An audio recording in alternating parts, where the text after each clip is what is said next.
தான் இங்க வந்து தம்பி 6 வருஷம் நான் எந்த கட்சியிலும் சேராம தான் இங்க வந்த போதும்னு நினைச்சேன். ஏதோ 4 கூட்டங்கள் நான் ஒரு ஒரு ஒரு தமிழ்நாட்டினுடைய தலை சிறந்த சொற்பொழிவாளர்களை வரிசைப்படுத்தினா நான் அதுல முதலிடத்தில் இருக்கிறவன். நான் இயங்க வேண்டும். என்னை முடக்கி வைத்திருக்கிறார்கள். இன்றைக்கு இயங்குவதற்கான வாய்ப்பை தம்பி விஜய் தந்திருக்கிறார். தேமுதிக பயணிகளையே இல்லையே.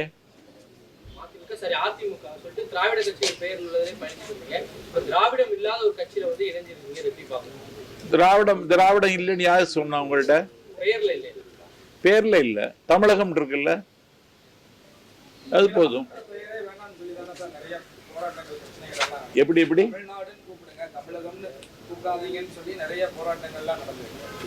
இல்ல, அவர் கட்சிக்கு தமிழக வெற்றி கழகம்னு பேர் வச்சிருக்காரு. தமிழ்நாட்டில் ஒரு குழப்பம் இருக்கு, திராவிட தேசியம் வேறு தமிழ் தேசியம் வேறுன்னு. அதெல்லாம் கிடையாது. தமிழ் தேசியமும் திராவிட தேசியமும் ஒண்ணுதான். திராவிட இயக்கத்தினுடைய நீட்சியாகத்தான் நான் தம்பி விஜயை பார்க்கிறேன். விஜய் என்ன மாற்றத்தை கொண்டு வருவார்?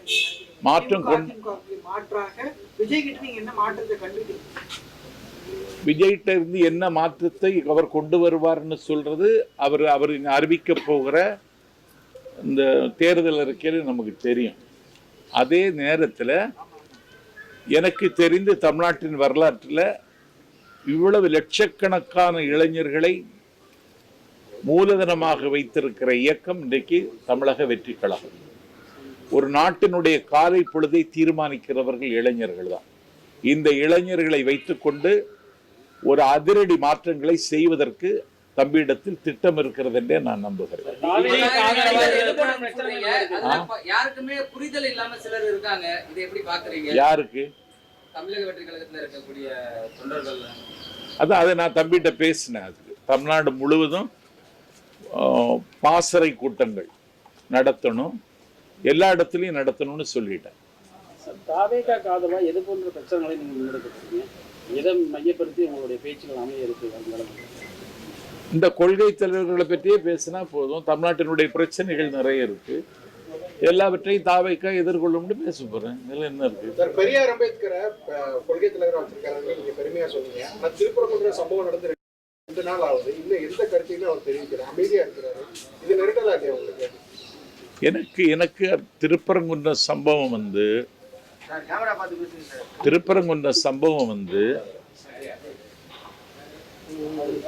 ஏன் விஜய் பேசலன்னு நான் அவர்கிட்ட கேட்கல. ஆனா பேசாமல் அவர் இருப்பது ஒரு வகையில் நல்லது. ஏன்னா திருப்பரங்குன்றம் சம்பவத்தை வைத்து குன்றம் எங்களுக்கு குமரன் எங்களுக்கு என்று சொல்லுகிறவர்கள் ஒரு கலவர அரசியலுக்கு கைகால் முளைக்க முடியுமா என்று யோசிக்கிறார்கள். இதுல ஒரு தரப்புக்கு ஆதரவாகவோ ஒரு தரப்புக்கு எதிராகவோ கருத்து சொல்லாமல் இருப்பது விஜய் பொறுத்தவரையில் அவருக்கு நல்லது.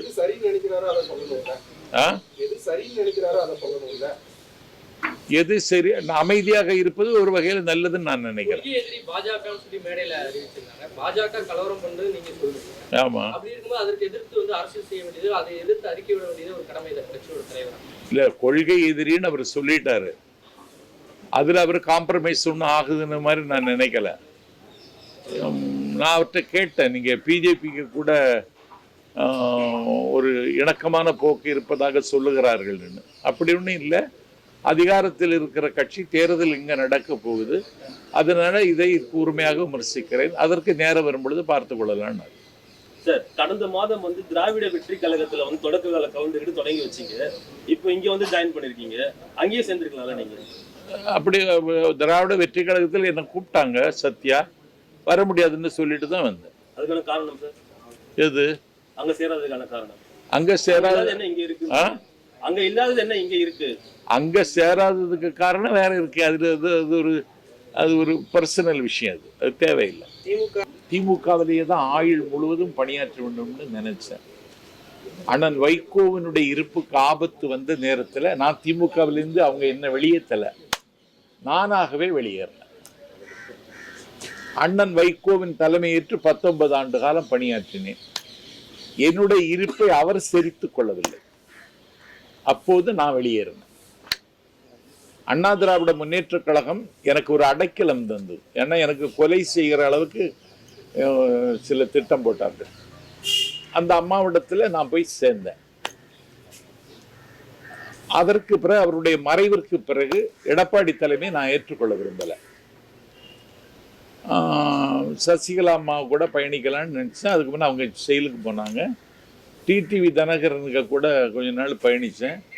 அவர் திடீர்னு அம்மா மக்கள் முன்னேற்ற கழகம்னு என்னமோ சொன்னார். அண்ணாவும் இல்லை திராவிடமும் இல்லைன்னு வெளியார், வேற ஒன்றும் இல்லை.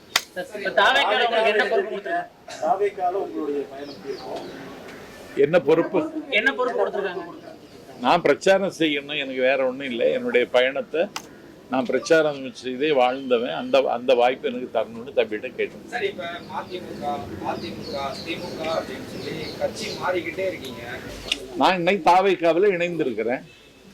கட்சி மாறலன்னு சொல்றீங்க. மாறலையே. 6 வருட காலமாக எந்த கட்சியிலும் இல்லாதனா இன்னைக்கு சேர்ந்திருக்கேன்.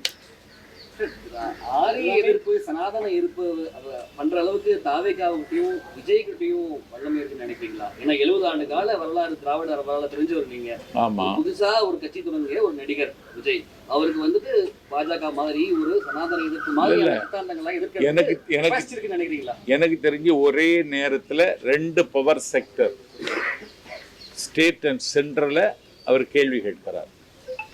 கொள்கை எதிரின்னு டெல்லி எஜமானர்களையும், அரசியல் எதிரின்னு தமிழ்நாட்டில் அதிகாரத்தில் இருக்கிற திமுகவையும் ஒரே நேரத்தில் எதிர்க்கிறார். இந்த துணிச்சலே நான் பாராட்டுறேன்.